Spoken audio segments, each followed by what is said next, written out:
Advanced drone technology has become a defining feature of the Russia-Ukraine war. Kyiv is deploying long-range drones for carrying out deep strikes on energy facilities inside Russia, while Moscow retaliates with deadly force. Our next report decodes how Ukraine's oil refinery attacks have exposed Russia's air defense challenge. Take a look.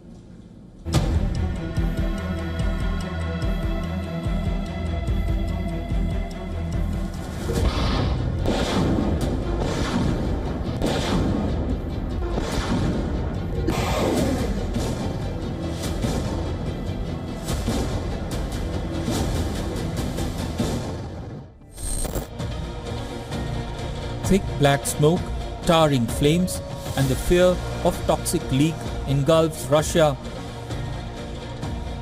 Ukraine is executing a coordinated campaign of deep drone strikes inside Russia in a stunning show of reach. It is hitting Russia's energy backbone, targeting refineries and fuel pipelines that power both its economy and its war machine. In the latest strike, Ukraine claims to have struck an oil pumping station near the city of Perm twice in the past 24 hours. But Moscow dismisses the claim, saying the drone hit an unspecified industrial facility, sparking a fire. Kyiv is exploiting the vulnerabilities of Russia's large landmass. The oil facility in the Perm region of Russia is located in the Ural Mountains, which is more than 1,500 kilometers from Ukraine. The attack comes a day after Ukraine struck the Tuapse oil refinery and terminal on the Black Sea for the third time in less than 2 weeks. Moscow has been struggling to douse the massive fire at Tuapse oil refinery, which has been erupting for weeks now. It has prompted evacuation of local people amid fears of serious environmental consequences.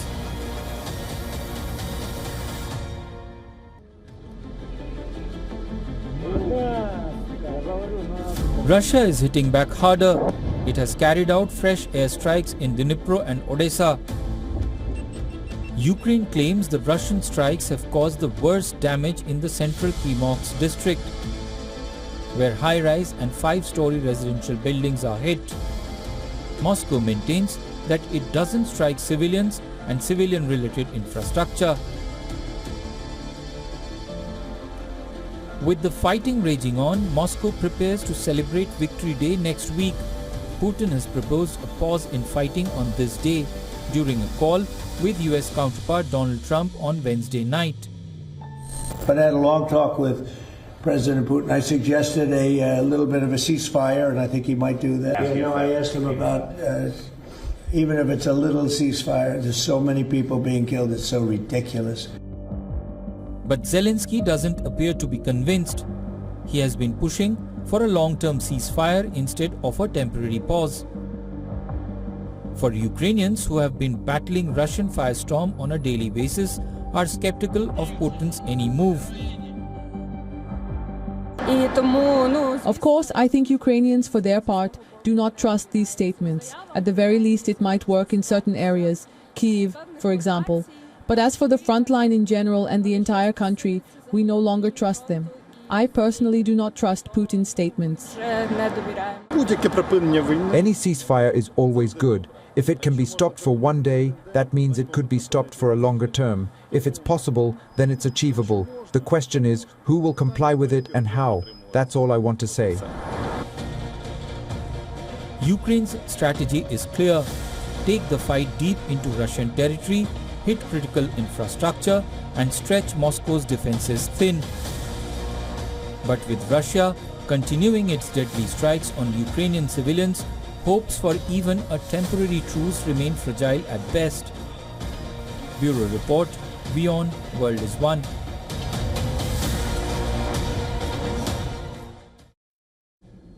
And for more on this, we have joining us live from Kyiv, Dr. Sergei Sumleny. He's a defense expert and director at the European Resilience Initiative Center. Dr. Sumleny, thank you so much for joining us on the broadcast.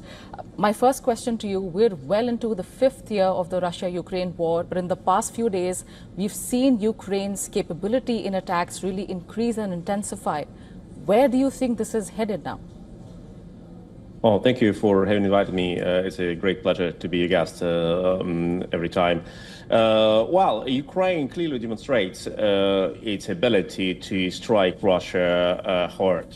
And we need to understand and acknowledge that Ukraine hits exclusively targets which are directly related to Russian military production, like infrastructure, energy infrastructure, which fuels Russian economy, oil export, gas export, and provide fuels for Russian military machine, like refineries, which produce fuel for Russian army. That is Ukraine's strategic goal. No civilian targets, no targets which can harm civilian population, but targets of Putin's personal gain source and a source of power for Russian military machine. Military factories, chemical factories which produce ammunition, produce gunpowder, and fuel stores which fuel Russian economy. And here we see that Ukraine hits Russian targets at the depth which is unimaginable 2 years before. The longest strikes to Yekaterinburg and to Perm are on the Urals mountain, is the border, geographical border between Europe and Asia. Never before was Russia hit so deeply in its own territory.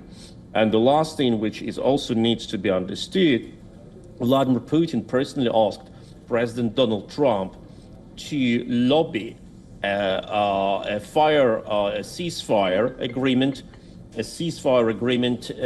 with Ukraine for the time of celebration of so-called Victory Day. Now Russia celebrates the end of World War II, where Russia claims it has won over Germany without any ally. Right. So just imagine, for the most sacred military parade of Russia on the 9th May, Vladimir Putin cannot secure safety in his own capital and asks Donald Trump to ask Ukraine not to strike him on that day. That is ridiculous. Mm-hmm. Yeah, in fact, I was just going to come to that. We have Ukraine and Russia really intensifying attacks on each other in the past few days. But we also have Ukrainian officials and the top leadership who is willing to come back to the negotiating table and have a ceasefire plan drawn out and have those talks begin again.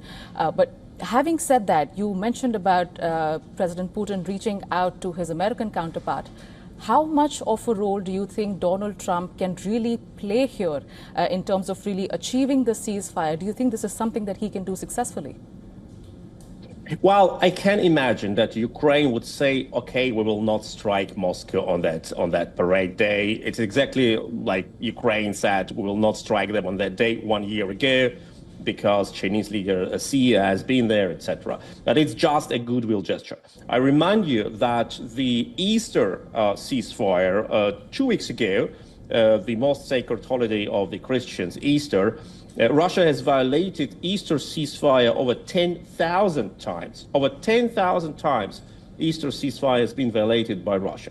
So if Ukraine says, okay, you now want us to restrain from strikes on this day, we can do it, but maybe only because Ukraine really just doesn't want to have some discussions with the West. In the West, there will be, of course, people who will say, oh, Ukraine strikes victory parade over Nazi Germany. That is how bad Ukraine is. So Ukraine can say, okay, we don't care. We are not about symbolic moves. We will not strike this parade. We will continue hitting Russian oil depots day before and day after. And on the 9th of May, we will rest. For Ukraine, it means like nothing serious. Ukraine continues striking Russian oil depots since months. And during the last 3 weeks, Ukraine has hit massively 2 largest Russian oil depots and can continue doing that. Russians obviously cannot stop Ukrainian strikes on Russia's oil infrastructure.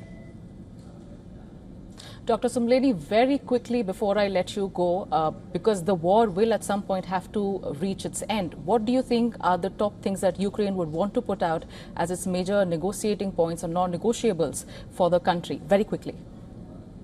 Ukraine knows that if Russia continues controlling what Russia has conquered, they will use the population to produce new soldiers out of them, to drill children into soldiers, etc. So for Ukraine, it is important to regain control over its territory. And I'm sure Ukraine is now capable of doing that, as Russia's economy is on the brink of collapse. Right. We'll have to leave it for there at that point right now, Dr. Sumleni. Clearly a very interesting time in this war with the escalation, but it remains to be seen how, if at all, any negotiations do pan out. Thank you for joining us. Thank you so much.